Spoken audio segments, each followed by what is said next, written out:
High, সবাই কেমন আছো? এটা একটা বৃষ্টির দিনের গল্প। নর্মালি বৃষ্টি হলেই আমাদের অনেক কিছু খেতে মন চায়।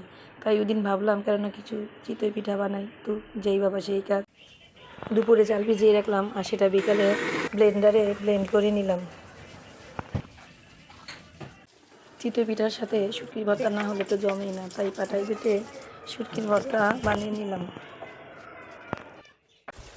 দেখো, আমার রান্নাঘরে জানালা দিয়ে কি সুন্দর বৃষ্টি দেখা যাচ্ছে। প্রকৃতির এই ভিন্ন ভিন্ন রূপ আমাদের মনকে সত্যি অনেক বিমোহিত করে।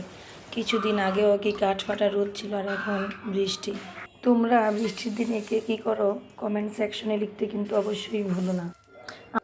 আমার বাসার সবাই শুটকির ভর্তা দিয়ে চিতই পিঠা বেশ পছন্দ করে। যদিও আমার শ্বশুর শাশুড়ি এখন বাসায় নেই, ওনাদেরকে খুব মিস করছিলাম। এই দেখো রেডি, কি ফুলকো ফুলকো। আসলে পিঠাগুলো কিন্তু অনেক নরম এবং ফুলকো হয়েছিল ওই দিন।